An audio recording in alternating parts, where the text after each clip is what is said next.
Bum, bum, bum, bum, bum, bum, bum. Hey everyone, D here, and welcome to our continuing reviews of Moon Knight, diving into episode 4, The Tomb. Oh, can't wait to get into this. But we've got some wonderful people joining us tonight. We have our own Marc Spector, of course, from Enchantment of Eternity. Marc here. How you doing? This is the direction I Yep. point.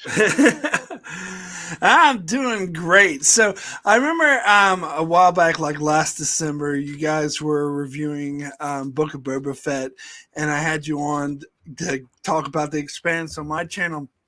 You were like, "Oh, thank God, we finally get to talk about a good show." That's how I feel right now because I'm reviewing Star Trek Picard, and my God, it's awful. Like I end most of my reviews saying, "Don't even bother with this show. Watch Moon Knight instead." So I'm actually really happy to actually be able to talk about a good show. Oh, and it's so good that we can give back to you the way that you've given to us, Marc. So it's the big circle of reviews, folks. And of course, joining us up top here, my weekly full knowledgeable of full bank knowledge of Moon Knight info. There we go. I can get that out of my mouth. It's from Smirking Reviews, Rob. What's up, everybody? Super excited to be back once again, talking about just a really cool show. And I'm just gonna. That's it. Let's just get to it. All Oh, right. except for the one thing is that we do have to show off our Moon Knight T-shirts Yeah. that we got. Look at the new gift from this guy right here. Sorry, Mark. You get the gift of having the, Oh, hey man, can't well, go wrong with a Rossi. but you So get the gift of having the name practically of the well, there, character, so that's there pretty we dope. go. That's right. So There's an actual Moon Knight here. I just know a lot about him. we are the three personalities in one. Perfect. All right. Well, let's just jump right into things. Do want to say hi to Bill Casey and Silva Surfer joining us live in the chat right now. Mentioning of Tolerette saying hi. Oh, we're definitely getting to our hippo girl. But let's dive into things. Marc, this is your first time in with the show, diving in with us. So why don't you let me know what you've been thinking of the show so far, and then you can dive into your thoughts on just overall thoughts on tonight's episode. Well, unlike Rob, I knew completely nothing about Moon Knight before watching this show. Like I was aware that there's a character named Moon Knight that exists in the Marvel universe, but that was it.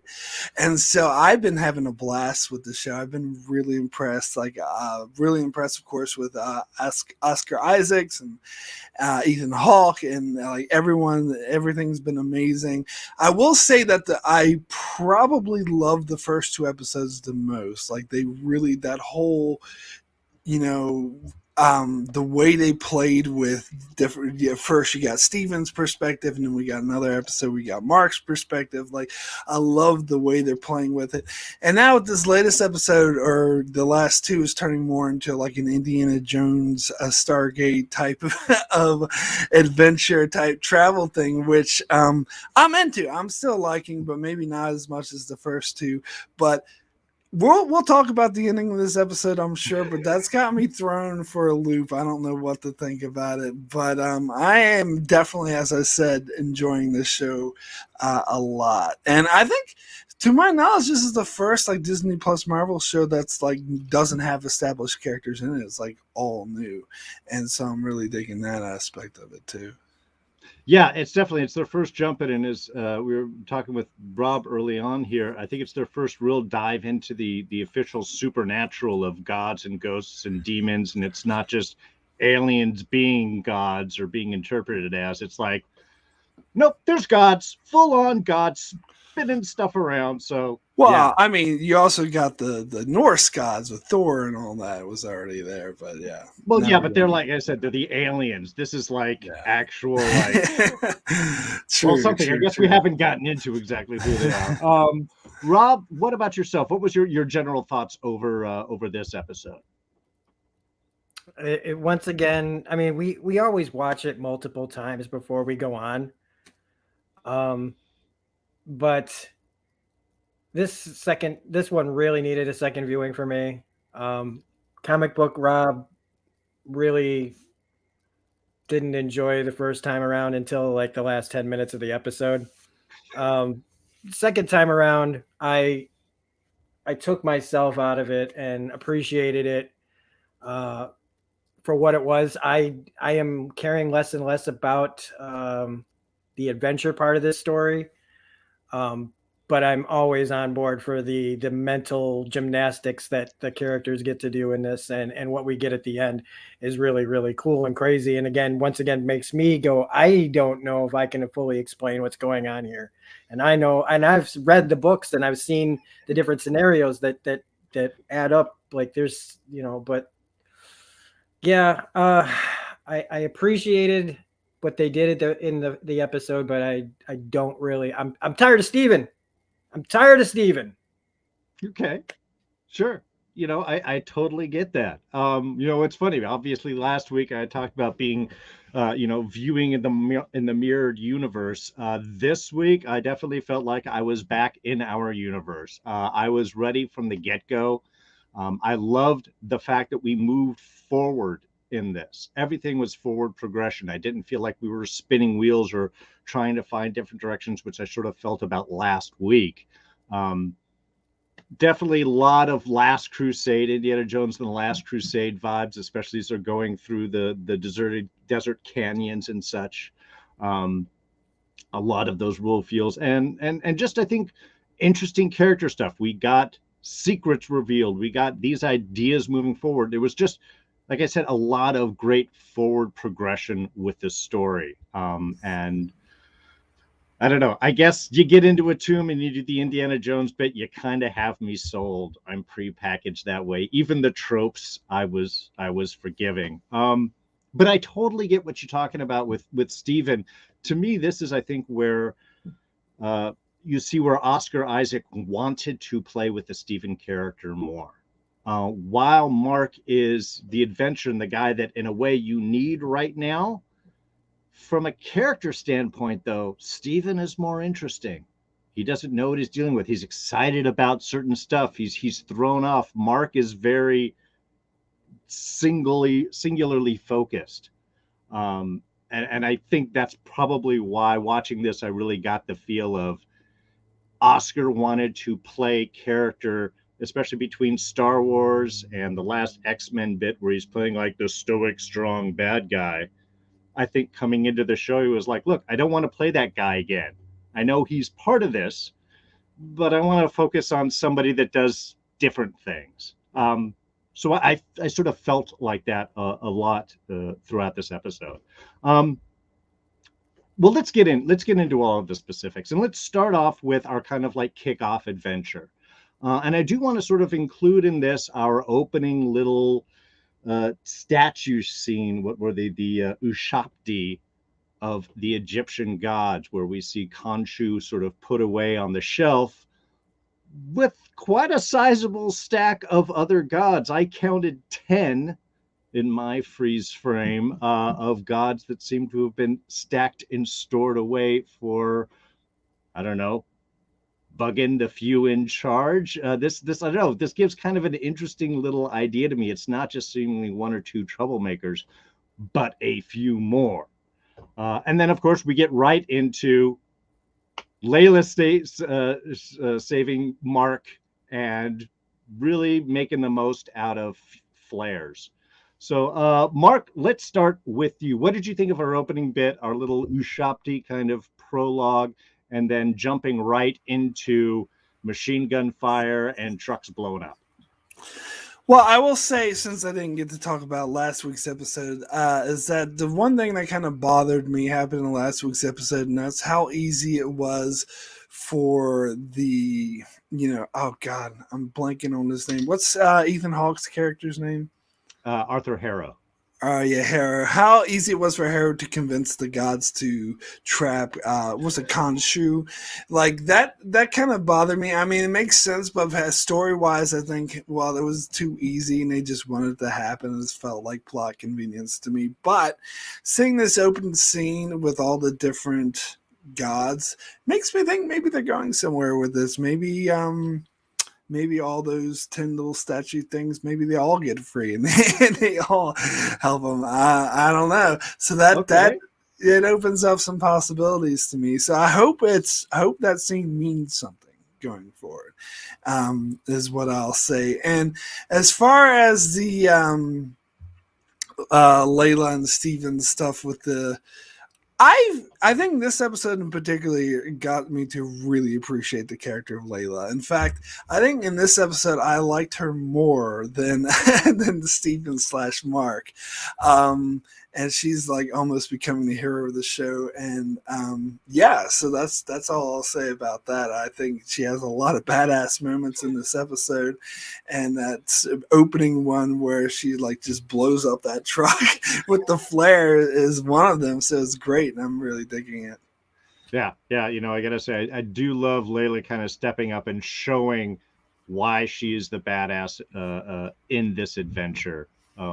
Kind of the one protecting Steven through it all, which is a nice just counterbalance. Rob, what about yourself? Any thoughts on our Ushabti prologue, and then into Marc and Layla, or Steven and Layla, as it were? Well, we talked a little bit about what you were talking about, Marc, which was it was too easy, and that the gods may be pissed at Khonshu, but he's one of their own, and Ethan Hawke is just immortal, and it's just they've never, you know, like it's just. And so I seeing that scene after this kind of makes me feel like the guy that I thought might be in on it with Harrow, maybe they've got some kind of deal set up to keep anybody that might be in their way on the shelf. But we'll see. I think there really is going to come something from it. I hope it's as exciting as everybody busting loose, like the ghosts getting out in Ghostbusters, you know, like just they overloaded the system, and now gods are running all over Egypt, and I don't know what would be like the 10 plagues of Egypt or whatever they are. However they do it, I think is going to be pretty cool. The Layla stuff in the desert. I am sensing problems. I don't know. I just feel like it was all just way too. I don't know why the guys didn't just shoot the shit out of the truck. Sure. I just felt like they should have just like, first off, even if they don't find anybody in there, they destroy it so nobody can use it. But that's just me being me picking at it, because it's just, to me, just like you're out in the desert, you're looking for somebody, you want to at least be able to say, we blew the truck up. Nobody's getting away like that. But they needed to get to where they needed to get to, and yes, we had a really cool explosion, and I liked all that stuff. And it does feel like, in this, yes, she is definitely, capable, and she definitely feels like she's, I don't know. She's like she reminded me of Rachel Weisz from the first couple of Mummy movies, except without all the kind of awkward dorkiness. Just really, she's the full adventure package. And I really like that. The comic book side of me is not having as much fun with a lot of this, but I thought it was all still pretty well done, even if I didn't agree with all the choices. Okay, I think that's fair, and I think obviously Marvel does have line that they have to sort of walk as they're trying to introduce kind of newer versions, the MCU versions of these characters, that's sufficient enough for new fans to sort of grasp onto and enjoy, but doesn't sort of push away the old fans. And I know that's always kind of a tight line for them to walk. I can at least say, from someone less familiar to it, it does work very well for me. I do like that we kind of get a little bit afterwards of the relationship that's, for me, the episode is really kind of, I think, based around Steven and Marc trying to discover that they need each other. I think throughout all of this episodes, and starting it out with Steven telling Layla, hey, we made a deal, Marc would get out of here. though technically it said you wouldn't see me again, didn't say who would be in charge of the body. So, I mean, we'll put that little lawyerly bit aside for Marc. But trying to set that up like, oh, we have a deal. And then Layla like, well, what about me? Nobody wanted to check with me. I'm the wife. Okay, admittedly, they're getting divorced and so on. But I love this sort of setup as that Marc is the lone wolf, that Steven would work with Layla, that in some ways that loving relationship is switching over to the Steven-Layla connection and less from the Marc-Layla connection, which gives some good comic little bits back and forth as well. So I love a lot of the dynamic that they set up early in this journey. I do think that it was a little convenient that the tomb was empty of all of Harrow's followers. They're all down in the tomb doing their stuff. No guards, nobody up on top. I mean, sure, I bought it. They're obsessive, it's a small group, whatever, cults. But it was kind of, I think, a little convenient to sort of get up and let everything get ready. But yeah, what do you guys think about the relationship sort of switching and developing between Layla and Marc here as we see them getting ready to enter the tomb? Because we get a few moments of them kind of not only just personally agreeing to work each other and how they're better than working with Marc, but also, I don't know, gets a little more than close by the end there. Rob, let's start with you. So even though I'm not happy that they've taken such a heavy stance on Steven being the main character of this, I still like the character of Steven Grant. Sure. I do like how they're playing. We're waiting to find that balance. And that's just probably going to get thrown off again once we add more to the plate that both, these two guys have now. I like that Steven tries to, as much as he's being snarky with Marc and, kind of like like siblings. I like that when she was going to kiss him, he did say something. Yeah. Like he stood up, and that made me like him a bit more. Like, as far as like, again, I might not like, I shouldn't even say not like, I may not have chosen this way to tell the story myself. But I still love what Oscar's doing with it. Okay. And so when he makes the choice to, like, he could have let Steven be real kind of slimy about it, because he's just lying to her, like he'd be leaving out something like Marc would. Mm-hmm. And making that choice to tell her that much was something. I like that she forgets, that she's talking to a different person, and I do like that they would feel she would feel close to him. She would smell his smell. Going in for the kisses right now, a little bit too, that's who's that for, the general audience that they think expects that kind of situation. I don't know.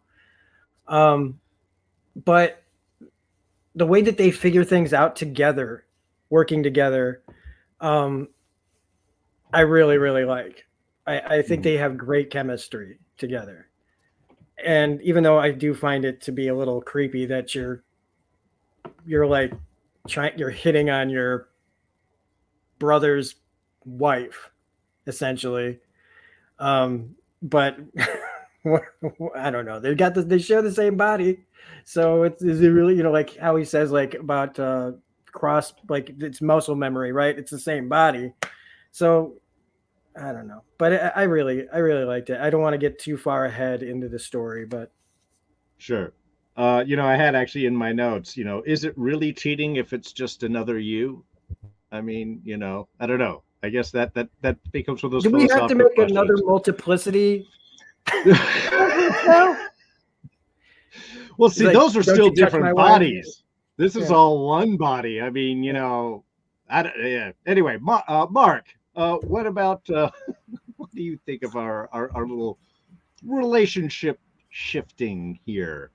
All right, so again, I'm probably influenced from the fact that I'm watching such a terrible show and Picard at the moment, because there is this character who is introduced in Picard, and immediately you're like, oh, that's the love interest. And so 4 episodes later, the character Rios ended up kissing her, and it didn't seem at all earned at all. But of course, you knew it was going to happen because that was her purpose. She was the love interest. And so comparing that to this seems like brilliant to me.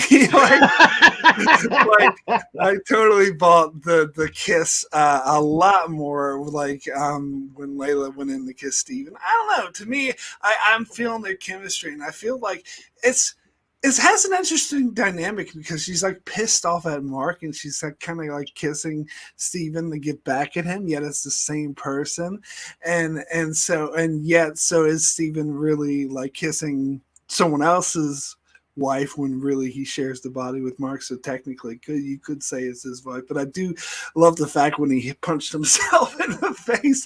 I thought that was absolutely hilarious. But I'm actually like digging the character of Steven. I guess it's coming from a perspective of knowing nothing about the comics and I had no expectations. From the show's perspective, I see that he's kind of the surrogate for the audience. And he definitely was in the first episode where the audience knows nothing about this weird, strange world. And to be honest, like, I think Marc is a bit of an asshole compared to Steven. And so I'm kind of like, I'm on board with him when he's, kissing Layla or whatever. Yeah, so I was really digging the whole relationship thing back and forth. And again, my standards are probably lowered for watching that crap, but I totally bought it. So I was really into it. Well, we have talked how important perspective is, when we are viewing things. Yeah, and it's like fitting, I think, for me to have these conflicting thoughts. Like there's two sides of my personality fighting over this because it's like I like everything that I'm seeing, but I'm fighting that other side of me that knows all the other stuff. And I'm like, when I have to, like when I hear that Oscar did this so he could do that, I'm like, okay, fine. Like all these things. And like, oh, well, if it wasn't, if it wasn't truly good, I would be crapping all over it. But there's just that I don't know why I can't just completely, like, I don't watch Picard. So I maybe I should watch Picard before I watch Moon Knight next week. No, it's a smart decision not to watch Picard. or something along the lines of like that. Like something I know I won't like Bridgerton or something. Maybe I'll watch like 6 episodes of Bridgerton and then watch Moon Knight. But I really hate that I'm this conflicted. It's like Spider-Man No Way Home all over again. Where I know something is good. It's what is being presented to me is good, yet I'm rejecting it based on my own, like part of me is rejecting liking it because of my own personal biases at the story. So it's like really hard to talk about because on the one end, I want to just go, yeah, Steven's great. He's a great character because he is. I just didn't want him to overtake the show like he has. And I guess it's just that it's again, it's like the trying to get to where the show is going to go eventually.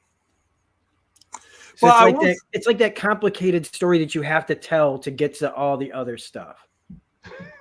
Well, Rob, I will say that I know exactly what you're talking about because I felt that way sometimes with The Expanse, having read the books, and it's like I know what the show is doing good, but I kind of like it's different than what the books did. So I kind of know where you're coming from with it.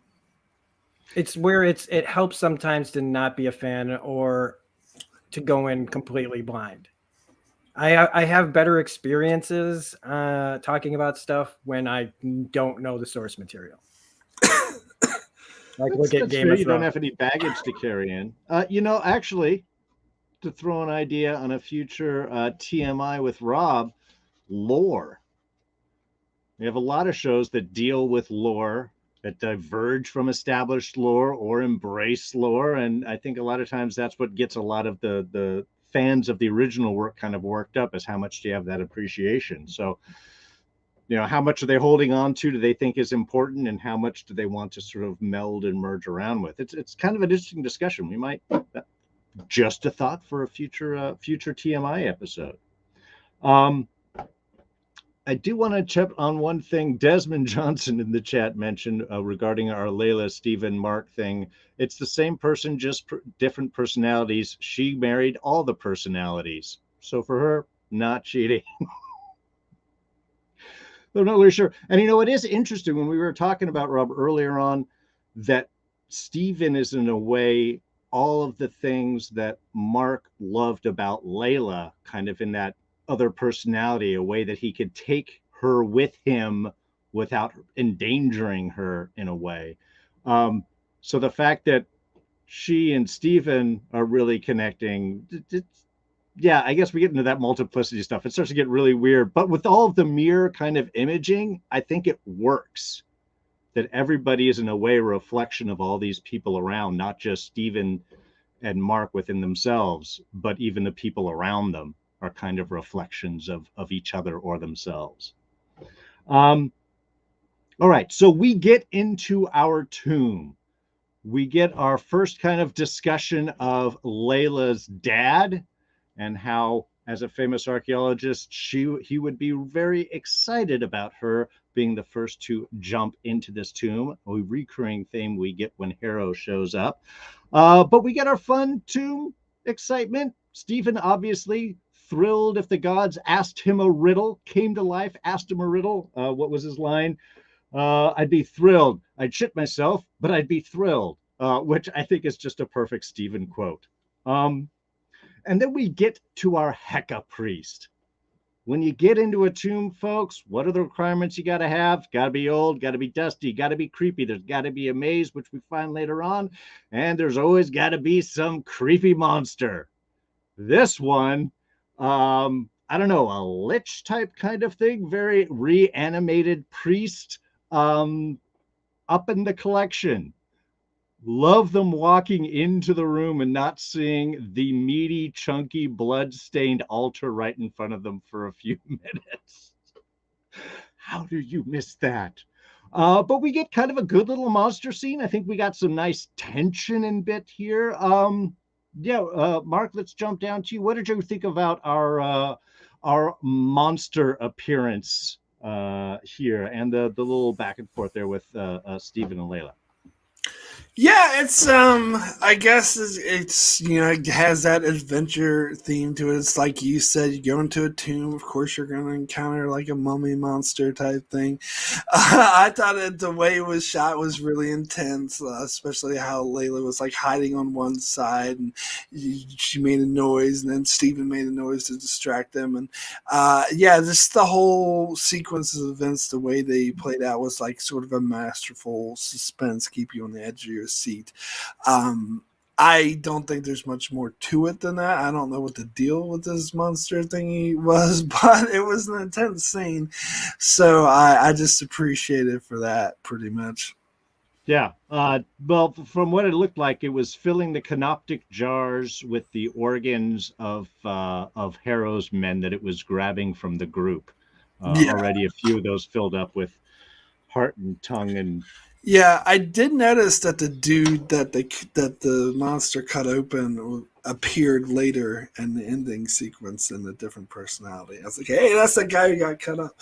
But anyway, he was following along with the group there. Very excited when they found Ammit's tomb. I guess not as excited now. Rob, any thoughts on our Heka priest? I'm really glad again that they went with practical effects. I thought it's a really close, like a really close in room. So there's not a lot of room to maneuver. And we've seen this done. We're at our age, let's admit, we've seen more than our fair share of tombs and mummies and people being in these kind of situations. But they still managed to put some real fear and tension in here. The clicking helped. That made me think of like The Last of Us. The way that the cordyceps would be all like, that's really, really creepy. So I really, really enjoyed that. Plus, I mean, we got blood. We got gore. We got a guy getting his organs ripped out on Disney Plus. Thank you. Thank you so much for putting this on here, because there's more blood on that table than, and I'm sorry to say this, but in almost any, like the entirety of The Punisher. The show The Punisher has a lot of people getting shot, but it's not like gore and viscera. Like I there was some moments, I'm just saying that, like, to me, this in one scene was like a lot more intense than the Punisher stuff. I felt like the Punisher was kind of, I don't know why I'm making this about the Punisher all of a sudden. I'm just trying to compare it to something that they've done that Netflix put out. And I still think that was tamer. A lot of the Punisher was tamer than what we saw in this one scene. So I'm glad that they're not shying away when they feel it's necessary to be a little more dark and gory and scary, legitimately scary. I mean, if you got like, you're sitting there with you love this, but you got your kids with you because they love Marvel, and then all of a sudden there's a guy on a table. It's like, Daddy, what's happening? It's like, oh, don't worry, that's just a doctor taking out his appendix, right? Don't worry. He knew he was sick, honey. He knew he was sick, and he's just making him better.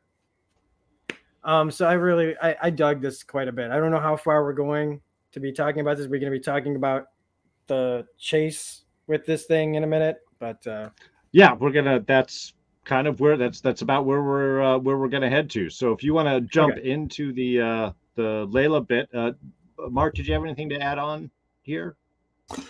Oh, not this bit so far.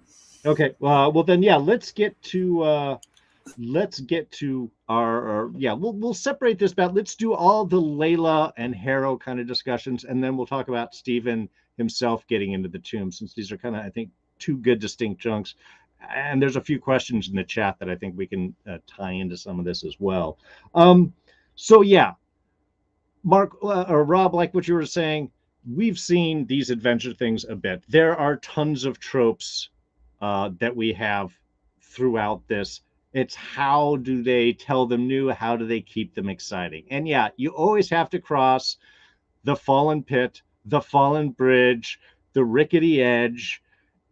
And I don't care. I still had a blast with this. I really do like Layla. I really do like her. She feels like someone who can handle herself, but isn't superhuman. There was still a danger of fear and surprise. And then when the priest grabs her, you're like, she's gone, comes out with a hand. We get a nice actual struggle, which felt it could really go back and forth. Look, the over the edge bit, and then we fall over the edge, and then we find out, no, the hero didn't fall. I think that's a little overdone. I think we could have missed it. But rewatching it, the way it moves, it doesn't last that long. We don't get this long, oh my God, and at least have somebody coming up, Layla, no! And then the pan down. They do deal with it pretty quick, which I definitely kind of appreciated. And then we get creepy Harrow, who, God, I gotta say, when she just has that little freak moment and sits up and he's just standing there in the doorway, God, they got creepy downright on this show, I gotta say. And then, we get some more secrets being tossed out here. Rob, what did you think of our little Layla adventure bit, and then go into what your thoughts on the whole Harrow discussion as well with her dad in the past? Yeah, I mean, like I said, we've seen this all done before, and I'm glad that you mentioned it before I did, because I was ready to I'm tired of the momentum that throws somebody off the side of a cliff. Is they're still able to freeze themselves in time and go. And their upper body, the adrenaline is, they all of a sudden have Hulk-like strength to just grip onto things. But again, that's what we're doing here, right? In this, we started out the first two episodes. We got the character introductions. We started to see the potential, and then we dove into, once we got to Egypt, we were diving straight into Indiana Jones territory, and that's what they're trying to do. That's what this show is, mostly become now. I think it will continue to do that through till the end of the episode, except for this cool, hospital psychiatric ward in the mind thing, which is keeping it just weird enough to not be like the same old thing we've seen all over and over and over again. But I did I liked how she fought and struggled. I liked that it was creepy and scary and this thing's coming out of the wall. And again, all that clicking. And then Harrow standing there. Again, Ethan Hawke. It's Ethan Hawke, man. We keep, he's giving he's giving exposition, and he's setting up stuff that I already know, and they've kind of already been pre-setting this up a little bit. This was at least they answered this question and didn't drag it out for another episode of like maybe Marc deflecting when he's confronted. I'm not gonna go into that because we're not there yet, but I really like that this guy knows how to hurt Marc. And right now, to hurt Marc, he's gotta hurt her. And if you get a lesser actor, this scene's just kind of, like I said, an exposition dump, but a clever one. And so if they with a guy like him in that situation, I think it comes out looking pretty good. Right on. Marc, what did you think? What did you think of our Layla adventure and Harrow reveal? So I don't know. I've gotten the feel throughout the whole this whole episode. I knew exactly what kind of story this was. This is a crazy Indiana Jones-esque adventure. So when she was on hanging on there, I was expecting it. I was like, yeah, of course. I mean, is it realistic? No, not in the slightest bit, but it's a trope used all the time. So I was just like, whatever, I'm willing to go with it because this is the kind of thing that we're watching. But I will say it reminded me a lot of that show, Lovecraft Country. I think it came out last year, where it had like a different genre every episode. In one episode, they did their Indiana Jones adventure, and then that episode, I was like, I thought of that because because it's an example of it done right. Which honestly, I don't think it's done right that often. Like, I don't actually typically like movies like that and stuff. Like, I never saw the Brendan Fraser mummy movies or anything like that. And so I think it's rare that they pull it off so well. And so I was, I'm willing to go. They throw out Hollywood tropes like that. I'm just willing to go with it. I'm like, sure, because I'm kind of taking this whole thing with a grain of salt. I mean, there's a mummy hidden here with a bone, so it's like, I'm just willing to go with it. And so, yeah, I thought it was intense. And when Harrow just showed up, that scared the hell out of me. I was like, where the hell is he? And I thought it was very clever the way it's like, oh, you handled yourself well. And if I have any complaint, is that he is like too good of a villain. Like, everything always goes his way. Like, he always knows exactly what to say to turn her against Marc and stuff. Which I don't know if I'd say that's a negative. It is interesting. It does make me annoyed when the villains get everything so perfect for a long time. I'm like, come on, they gotta fuck up somehow. But anyway, it was actually really clever what he did, because that was the perfect way to turn her against him, and he knew it. And she knew what he was doing, and so she tried to hide it, be like, oh, you're despicable, you're disgusting, and not let it show that it got to her. But as we saw in the next scene, it clearly got to her. Yeah. And of course it would. And so I thought that was, I liked the way that was done. I thought it was really clever. Yeah, and I loved how it actually showed a lot of personal strength as well as physical strength. I mean, the scene, she's got to, get across the pit and fight the monster and succeed. That's that physical strength. And then Harrow shows up. And the first thing, and I love the first thing is like, that was very impressive. Just like, why do men like you always have to be so goddamn condescending? Yeah.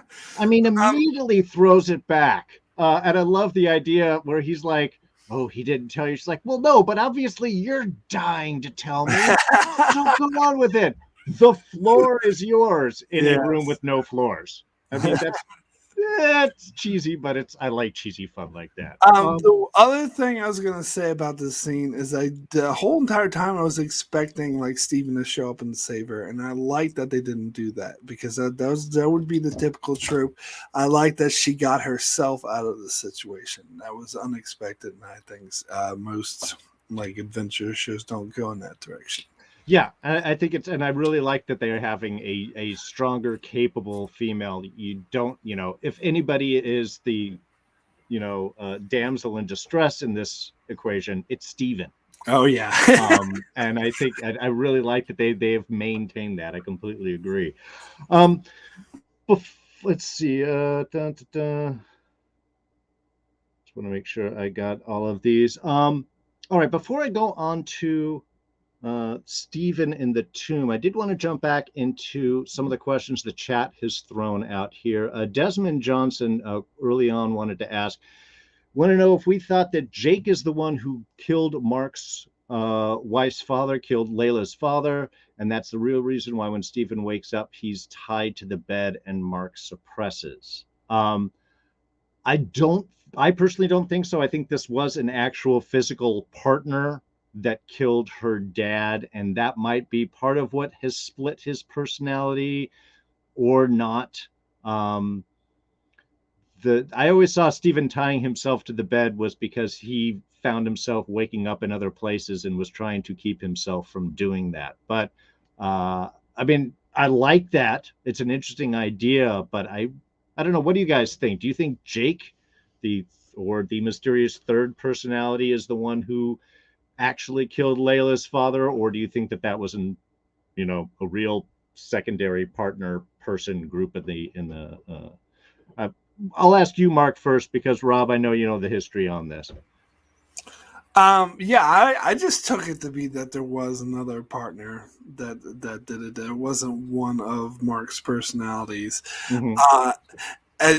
And I watched some YouTube video that said that there was a comic book character who fit the bill of like this partner he had that went crazy and tried to kill him or whatever. So that makes the most sense to me. Okay. Is that it was whether or not we'll get more information on this other character, I'm not sure. I don't think we have to, but if we do, that's all well and good as well. And I also will say I have never, not before I came on tonight, did I hear the name Jake. So now I feel like I'm a bit spoiled because now I know. I had not heard that before. I know that they were hinting at the third personality, but now I know his name is Jake. Okay. Anyway. Yeah, sorry, it's been a big chalk in here. Obviously, even Rob has the shirt. Rob, obviously, you know what the comics history on the actual interaction here. Whether you want to go into that or not, do you think they might be, since they do change things, implying that it's another personality of Marc's that actually did the killing, or that we're really talking about another person? If I said flat out no, that I don't think they'll do it and that it won't be Jake implicitly, I can't say that because it sounds like something they would do at this point, because of the changes that they've already made to Stephen Grant. And Right. like we've talked about before, Stephen Grant originally is the billionaire personality. He's the Bruce Wayne. He's the money behind everything. And they've decided to make Stephen Grant an avatar of his own, really, off of something that he saw when he was a kid. But I think didn't they cast the character of Bushman, who in issue number 1 of Moon Knight from 1981 was the partner of Marc Spector, who after getting everybody together, he's the one who killed everybody and Marc tried to stop him. I would prefer that, but the way that they keep hiding Jake, the way that they keep not revealing it, the fact that Steven comes to and Marc and him are both like, don't know who did that. it leaves that door open for that character to be that, but that means there's somebody more violent than Marc inside him, and I just don't know if that's the way to go. Sure. I would like to see Jake be kind of like he is in the book, which is he's like you can't probably do like I've said in other ones, you probably wouldn't want to make him be like the late 70s cab driver, but I feel like he was kind of I think we need a protector for both of these guys. Yeah. And I think that neither of them have it. So I'm hoping that whoever did this is a real person and not the figment of Marc's imagination. So there you go, Desmond. Yeah, short answer, yes with an if. Long answer, no with a but. So no, it could go for sure either way. But yeah, we are leaning to an actual physical third other person who did this and not a personality. Also, with the redemption arc that they're really going through with the Stephen Grant, a Marc Spector character, having a psychotic murderer within them, maybe not. A random dude, random bullshit go guy, that might be a little more interesting in my particular mind. Silver Surfer's having a little bit of an issue along with you, Rob, realizing the problem with Layla is she's not Marlene and Frenchie. Don't remember if he shared that or not. Yes, indeed. Dun, dun, dun. And Bill Casey throws out the audio descriptions say that the guy who put away that statue is the avatar of Osiris, Osiris being the god of the afterlife and judge of the dead. Could he be working with Harrow? Somebody's being really nice to Harrow and giving him the benefit of the doubt. So I don't think that that's a bad thought, personally. Sorry, I'm just gonna jump in real quick because I think Silver Surfer nailed it in the chat. Totally got it. It's obviously Mephisto, guys. Yes. See, he's behind it all. All right. Somebody else said it for once. Let's jump into the tomb. This is obviously Steven having his own personal, just effervescent orgasm as he walks into this room. Just so you know, the two names he throws out, Tetmos II and Nefertiti, both pharaohs whose tombs have not been discovered.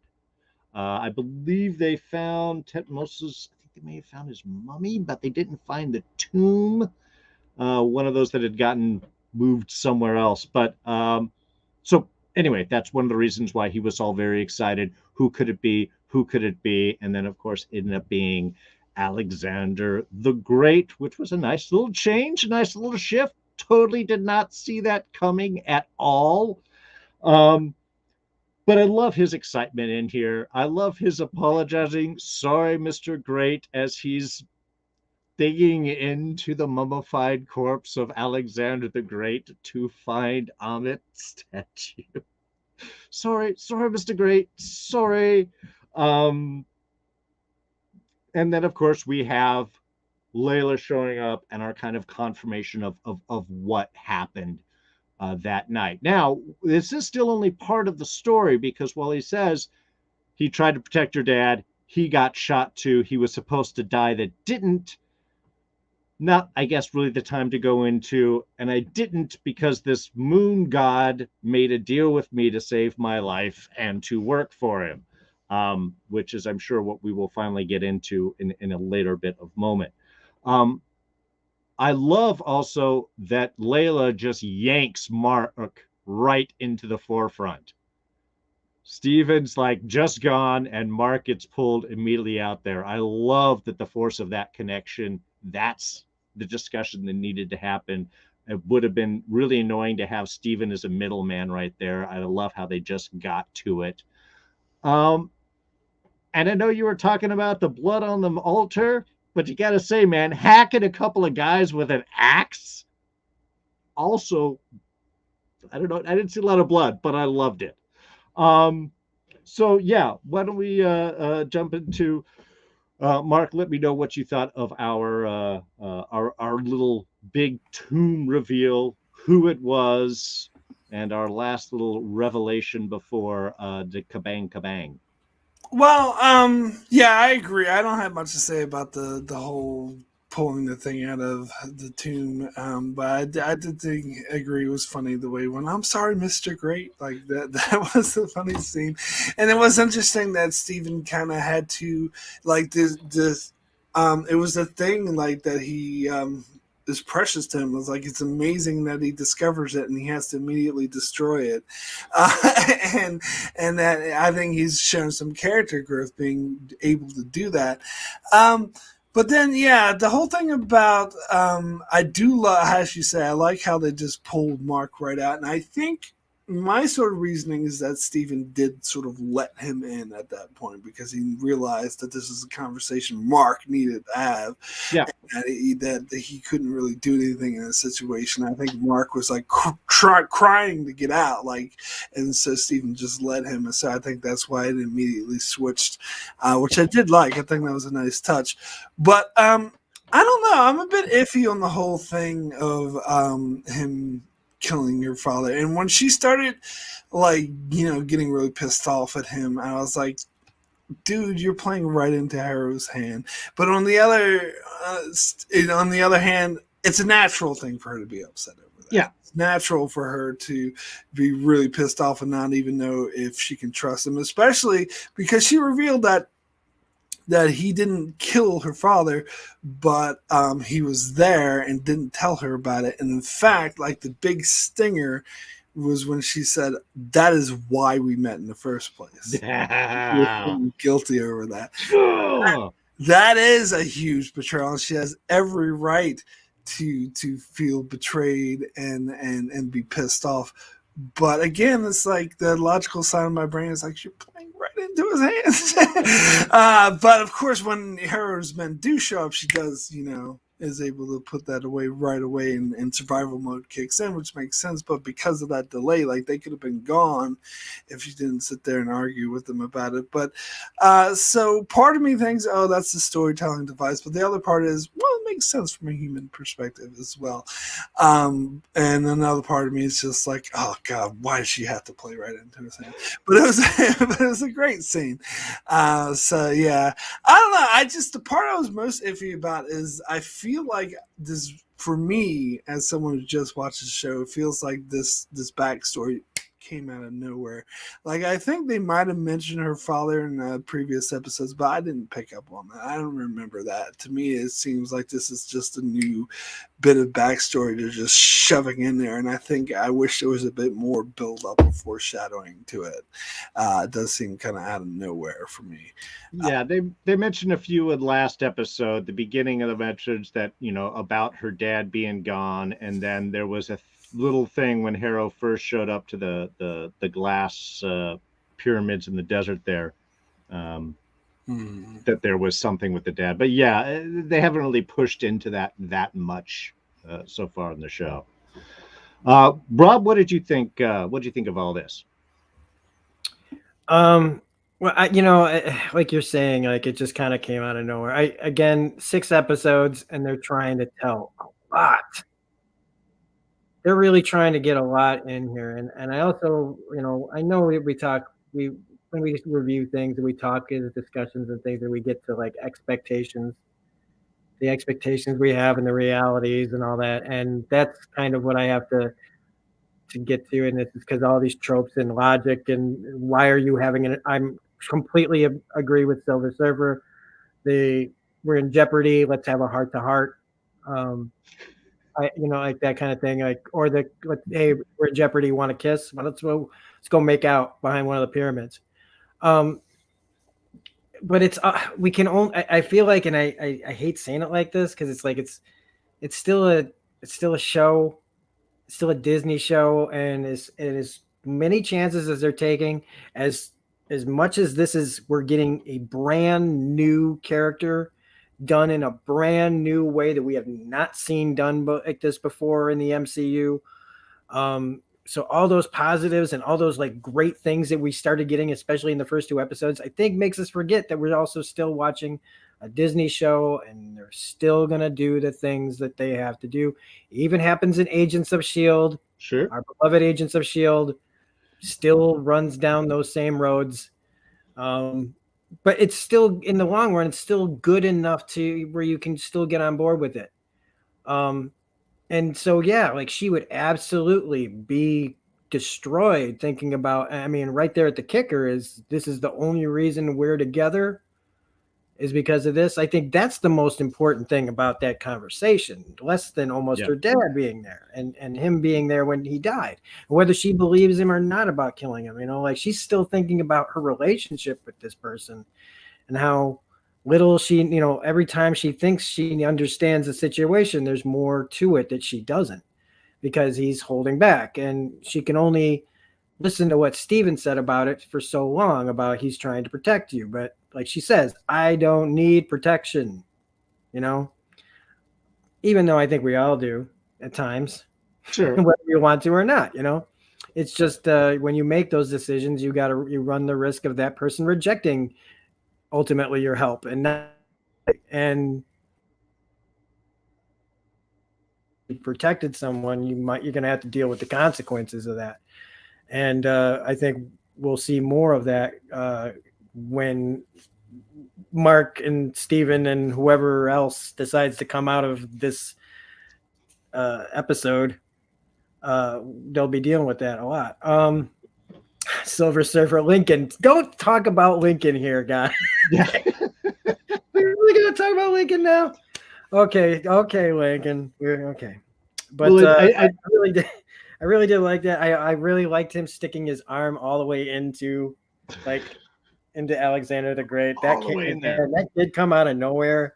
I really liked that addition to the story of like Bill saying that when you take over so much of the world, you're also a pharaoh. Like I thought that was really interesting, and I like that she's fighting and Steven's doing all the little the hieroglyphics, reading the hieroglyphics and figuring out the puzzles like he did earlier, which we kind of didn't talk about, him figuring out the eye and the taste and the mouth, like who's this. I thought that was all really cool too.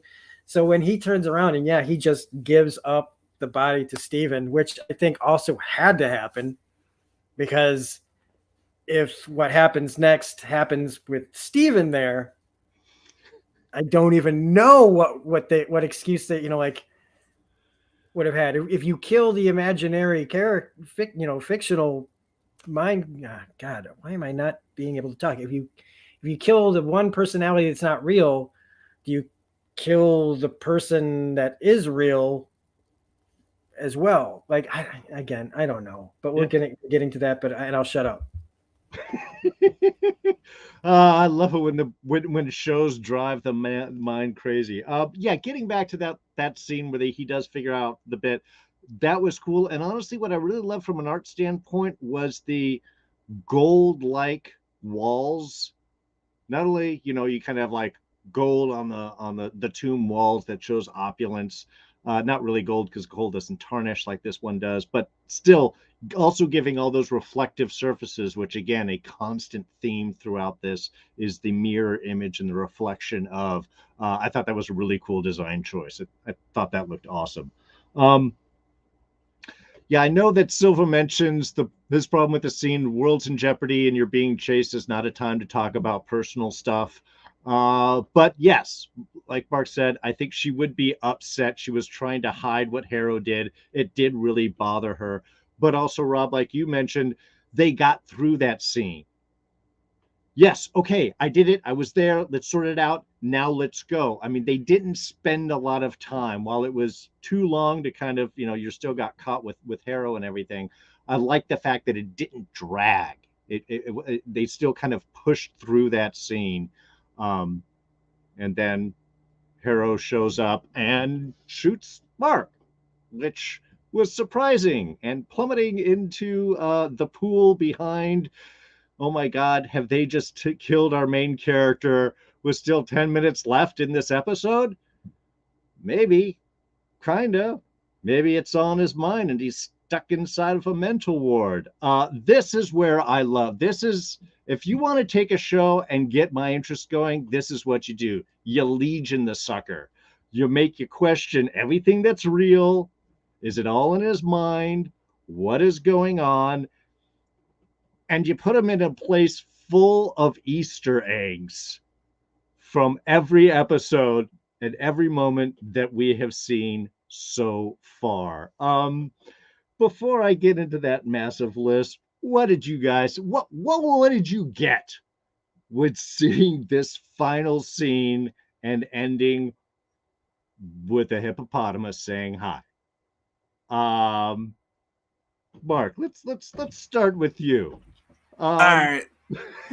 So yeah, this completely. I was like, "What the fuck is going on?" Now, I got bad vibes from this, and this is mainly the thing. I haven't seen Legion, so that didn't come to mind. The thing I thought of was Mr. Robot, the ending of Mr. Robot, which the more I think about it, the more I do not like it. I'm so with you on that. I'm so with you on Did that. not like the ending. I didn't see the end of Mr. Robot. Okay, all right. I'm not gonna say any specifics other than this scene reminded me of it.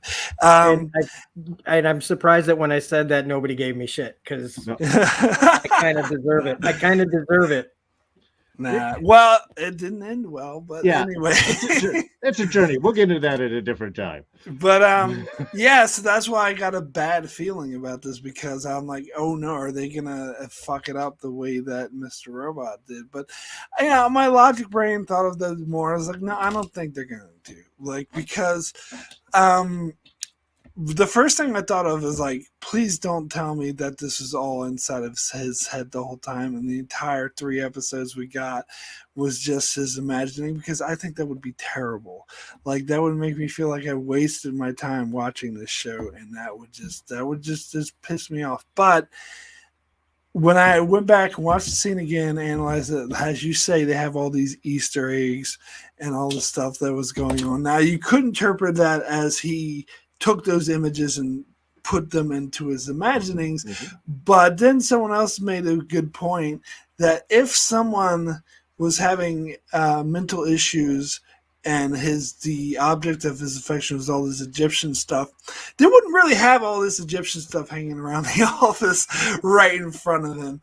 And so I'm more inclined to believe that this is not the reality. This is the sort of inside his head, and the fact it goes along at the end when Marc meets Steven. Steven pops out of a sarcophagus. I mean, that's really fantastical. Like, so I was like, okay, they're very clearly saying this is inside his head and that this is not reality. So I was like, whew.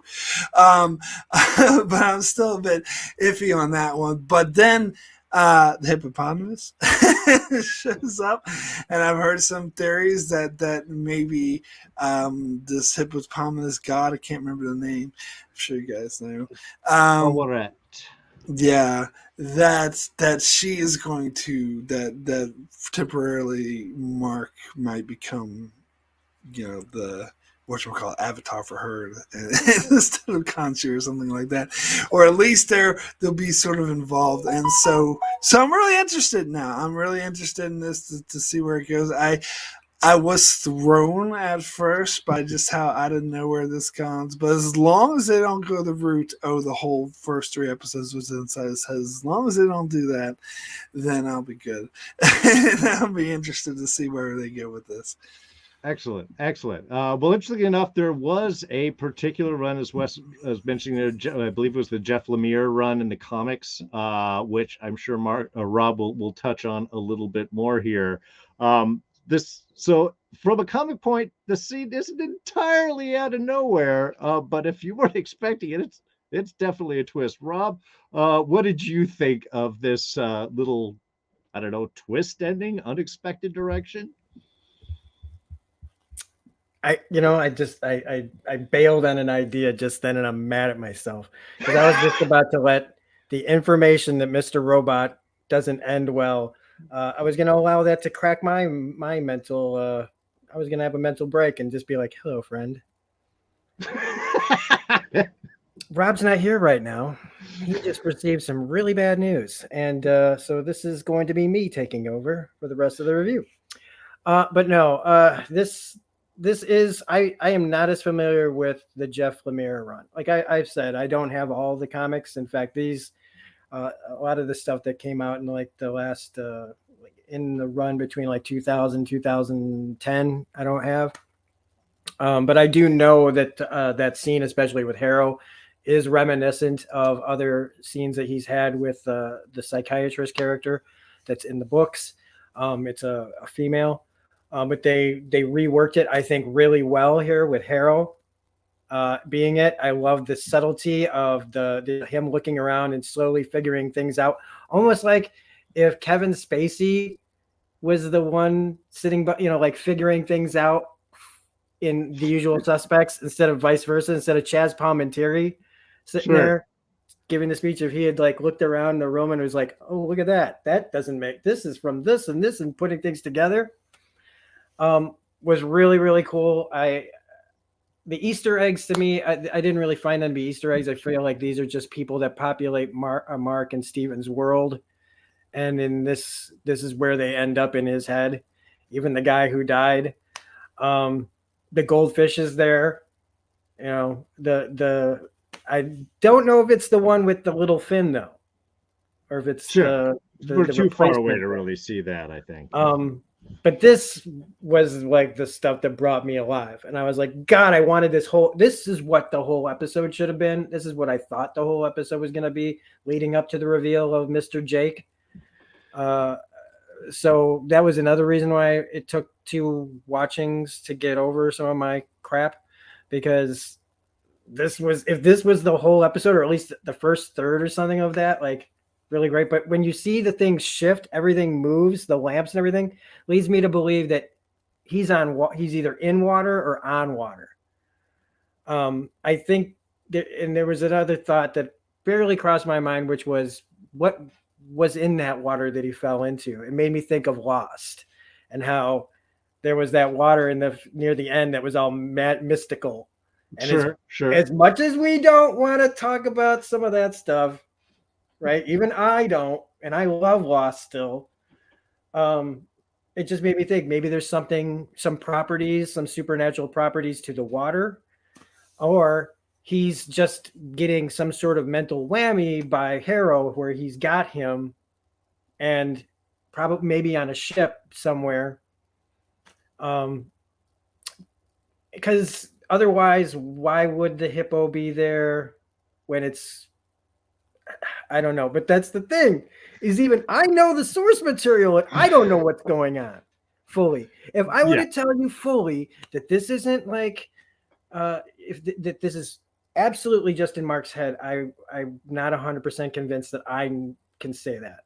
Mm-hmm. It does look like it. It does feel like Harrow's putting some sort of mental whammy on him and still trying to get something that he does not have yet. I feel like he keeps talking about the balance and the scales of Marc. I've read the scales. I've seen the chaos. So with Khonshu gone, why is Harrow still trying to get Marc? Why, if Khonshu's gone? So there's a manipulation here that we haven't seen. And that's like, again, Marc, you're talking about how good of a villain, like he's almost too good of a villain, because he's steps ahead of us.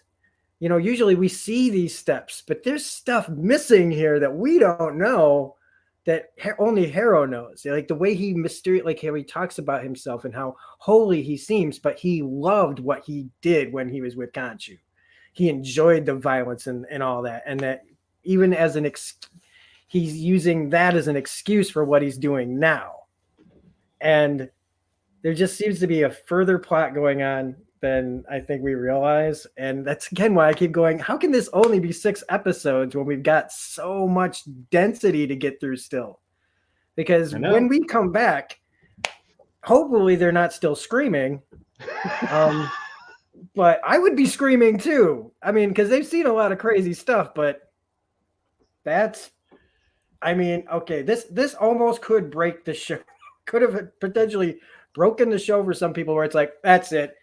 Talking hippos is where I draw the line. Sure. You know, like, that's how you test your audience. Especially ones in cosplay, right? So it's like, but no, it fits if you understand all this. And like I've also said, you got to keep doling out the weird of Moon Knight a little bit at a time, so that the more you go along, the more people are accepting of this universe, because this is supernatural. This is magic. This is gods walking among us, and not just alien gods like the Asgardians. This is some trippy stuff, and mixing the two, the psychic and the real, it's too much to like to complicate. It's not as complicated as, like, say, that show Severance, but boy, oh boy, I can't wait to see where they go next. And I thought this was going to be the origin of everything. So who knows? Maybe they'll all sit down in an office together and just talk it out. Yeah, because 5 is usually the big reveal kind of episode. So I'm curious, since we don't have known any special guests or anything to arrive, I guess, except perhaps Bushmaster or something, if they do end up doing that. Okay, so my thoughts on all of this, of course, is, yeah, we are in his mind. We are in probably like a purgatory zone, a waiting room of the gods, and something connected in with Taweret, who is our hippo goddess that we see at the end. Taweret, not a big pantheon goddess, actually what was known as a household god. Didn't have any big formal worship or anything. Is a goddess of protection, of pregnancy, of birth, usually of the mother of home, but also of rebirth. And in some ways, an opposite of Ammit. Taweret, we actually saw briefly in the first episode as one of the plushies being sold in the gift shop. In fact, Steven corrects his boss, and was talking about the hippos. Like, Taweret, actually, she's a goddess. So there has been a little sort of set before, but she's not just a hippo. I believe the description is like head of a hippo, lowercase of a crocodile, or tail of a crocodile, and arms of a feline. Now, Ammit has the head of a crocodile and I believe the lower half of a hippo. So they're kind of like opposite gods. While Ammit is a judgment and death, Taweret is more of a protection in rebirth. So we may have she may be stepping in as someone who perhaps believed Marc when he was calling for the gods to come back. She may have always been around and not left because, again, not a big pantheon goddess, but more of a household. So maybe just one standing by and watching things, wanting to give a little help. The interesting thing with this, of course, is there is no MCU, there is no Marvel equivalent. We have never seen the hippo Egyptian goddess in Marvel, from what I understand. So they can go in any direction with this, which is kind of fun. And as much as we have the two of them screaming in surprise, which one would do, the hi kind of implies a much more of a friendly goddess, which I'm really kind of enjoying of where we're going. My thoughts is this is going to be the furthering of, like I mentioned before, of what this episode was, Steven and Marc realizing they need each other. And even that big hug when they find each other, I think is the big sign of it, of like, oh my God, we're back together. Marc even seems to be thrown off that he can't find Steven or see him in the reflections when he's in there. So I think what we may be getting with our next episode is the rebirth, kind of a resurrection. Maybe not as Taweret's avatar, still have to free Khonshu. It's Moon Knight, not Hippo Knight, from what I understand. So this might be just a helper god in this, but it may be part of that is to come back, you have to accept all of who you are, which includes the third person that they haven't really met. And I do believe that we saw, I know there's some discussion in the chat of when we see the bloody corpses and bodies around Marc or Steven when he wakes up, is that actually Jake and not Marc? In episode 1, I think it was Marc. However, I think in the last one, I think that was Jake both times. Not only the one that surprised both Marc and Steven, but the first one when I was like, why did these guys leave Marc alone? How did Steven tell them to leave? I don't think he did. I think Crazy Jake popped up and scared the crap out of him and was like, just get out of here. And then when they didn't get out of here, he killed him. So I don't know. Let's go into our kind of Easter eggs. I made a somewhat of a list. I've seen several of them. BuzzFeed actually has a decent one. I've got a couple more in here than from that, but let's go through. We've got, of course, in the Aztec movie, we've got a moon god being mentioned out. Harrow mentions that later on in the discussion. Crowley is the one who's calling bingo. Our buddy Crowley dressed up in gold. The cops that arrested him and took him to Harrow are the two interns. The ones who also show up kind of at the end. Donna, his boss, is one of the patients. The bodyguard for the arms dealer is pushing around a cart of cupcakes, which of course were involved in the fight in episode 1 in the Alps. We also see an image of the Alps village in Harrow's office, which he's staring at. Layla is eating Turkish delight, which she's eating at the beginning of last episode when she's getting her fake passport. Let's see. Marc, of course, tied to the wheelchair, much like he ties himself to the bed, or Steven does. There's a Moon Knight figure, of course, that he's holding. We see the fish.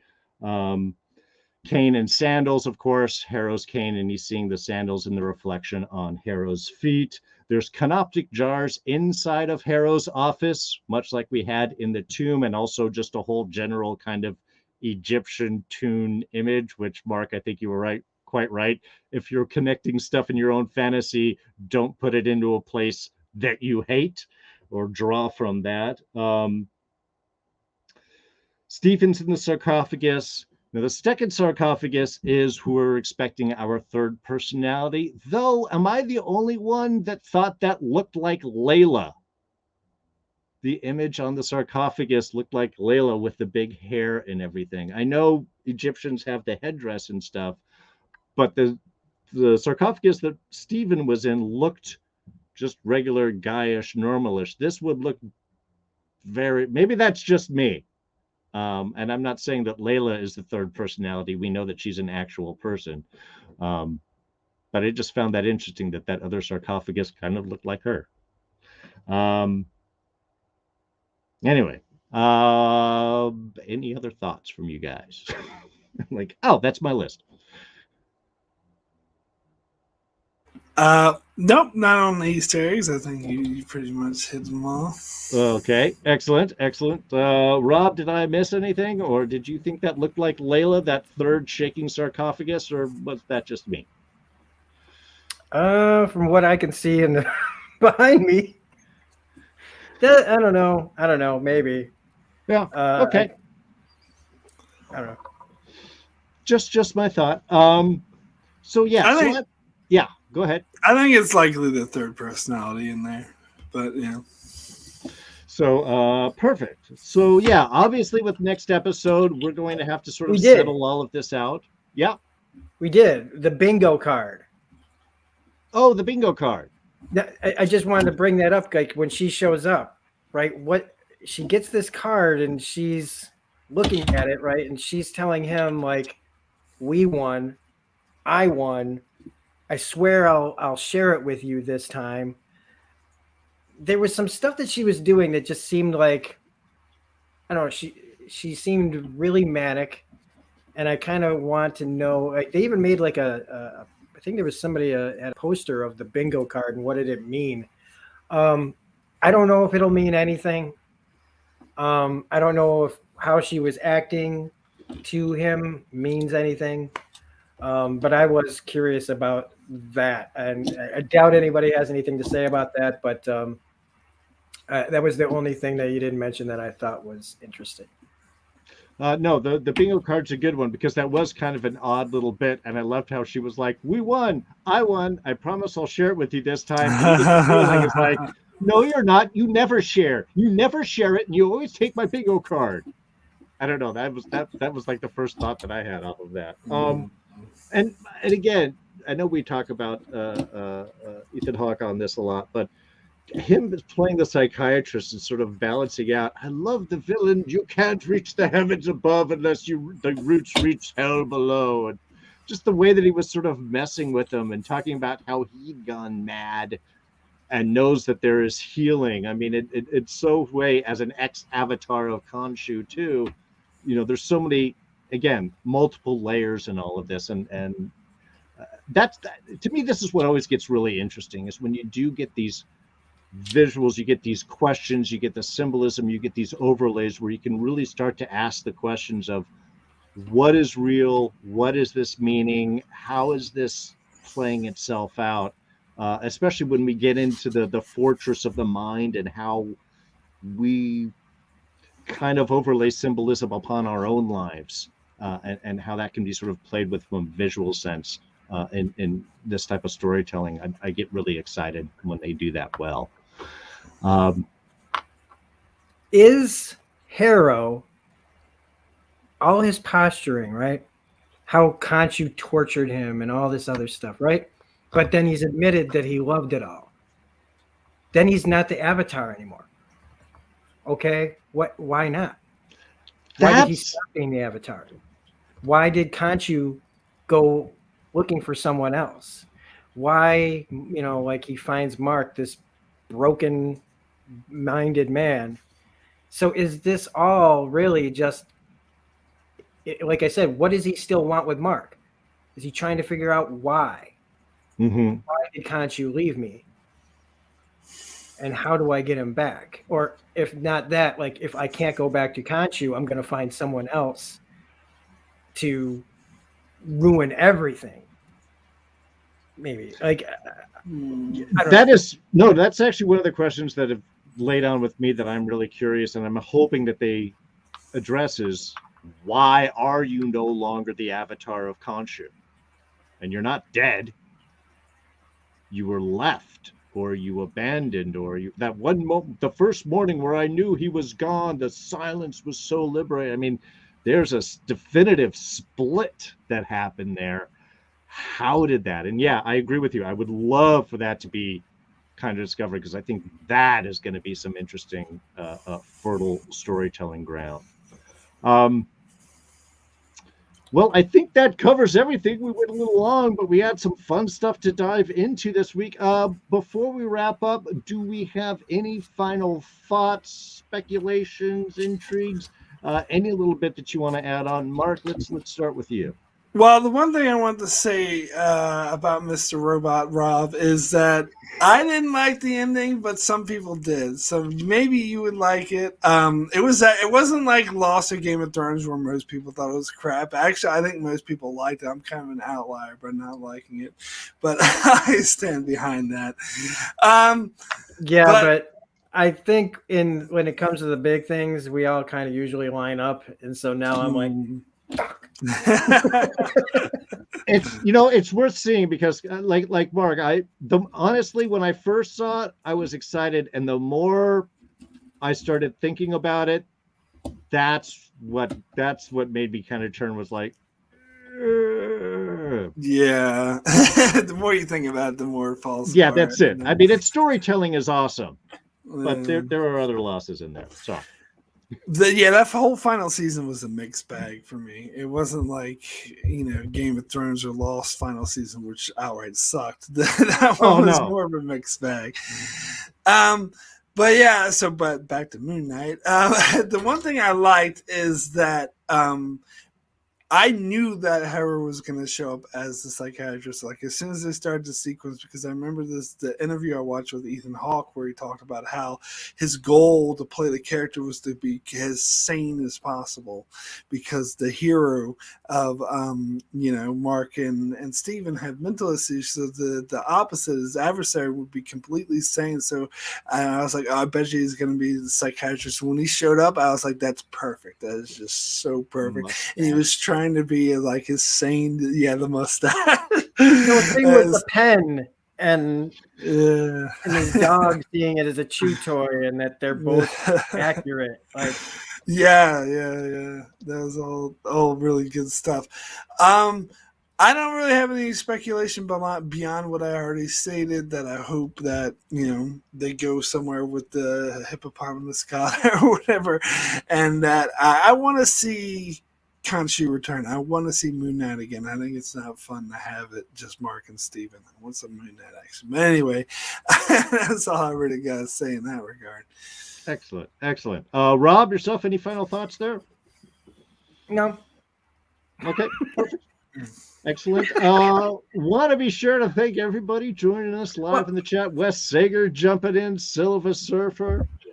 Oh, I'm sorry. I mean, is this where we're supposed to tell everybody where we? Can I was about to throw that back around. Yeah, right. Exactly. I didn't know if we were jamming it all into one thing. No. I was taking a moment because I wanted to thank everybody in the chat. You guys had some great questions. I know I didn't get to all of them, but Desmond, I want to be sure to get to yours. Silva, always great seeing you guys in the chat as well. You guys are so awesome. But yeah, let's let people know where to find you, Rob. We'll start with you. What you doing? Where can people find first, you? For those people that are looking forward to Savage Sea, for those of you who are looking forward to She-Hulk, I wanted to show you guys something that I picked up, which is Fantastic Four number 365. She-Hulk joins the Fantastic Four. Just for people that are looking forward to that.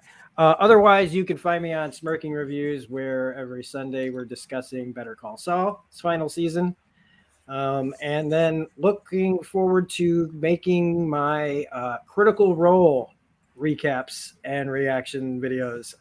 Those are going to be really weird. And while I may have finally caught up to the show, I'm clearly late to it now. So I'm not gonna watch it live, but I will be doing some interesting things, trying to figure out how I want to cover the show exactly. It's going to be a work in progress.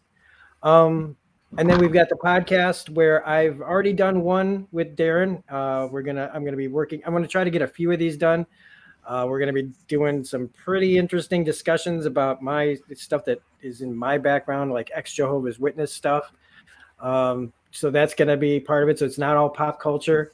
And then there is the super secret project that I'm working on that only Darren knows about because I don't want to blow it. So that's what's going on my channel. Excellent. And Marc, where can people find you? What are you doing outside of being tortured by Star Trek? Yeah, so my name is Marc. My channel is Enchantment of Eternity. At the moment, I am suffering through Star Trek Picard, which thankfully only has 2 episodes left. And I am going to do a discussion with my sister where we're going to both get together and rant and talk about how much that season is terrible. But like Rob, I'm also covering Better Call Saul, which is a nice respite from Picard because that's so amazing. It's like the opposite. It's such a good show.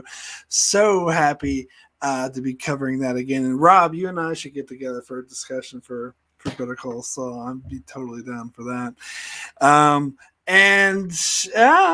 Yeah, just all other Star Trek, doing random Star Trek videos. I'm just been recording my top 30 best and top 15 worst episodes of Star Wars: The Clone Wars, finishing up my coverage of that show, and all sorts of other sci-fi shenanigans on my channel. So be sure to check me out for that. Excellent. Wonderful. And of course, speaking of your sister, Alyssa Jean will be joining us next week to talk about episode 5 here. I'm sure we will have tons of fun things to get. And of course, you're watching my channel. I'm D. This is D's Reviews. We're, of course, doing our weekly coverage of Moon Knight. We will have a little mid-May break before diving into Obi-Wan Kenobi, which I still haven't found out when they're doing the regular day drops. 2 weeks after that, on the 8th, I believe, is when Ms. Marvel drops, which is going to be on Wednesday. So I don't know if Kenobi's going to stay Fridays or jump to Wednesdays. Or as soon as I know, I'll let you guys know. But we'll be doing reviews definitely of Kenobi. I'm going to figure out what to do with Ms. Marvel as soon as I figure out what night these shows are playing with. Maybe we'll end up reviewing both of those in one show. We'll see what happens. Anyway, thank you guys so much for joining us live. Thank you for joining us in the archives. Please be sure to like, subscribe, hit the notifications. It's the same speech every YouTuber gives you, but this way you know when we have new stuff dropping out so you don't miss it. Really, it's for you. But thank you guys so much for joining us. We'll look forward to catching you next week. I'm D. Y'all take care now. All right.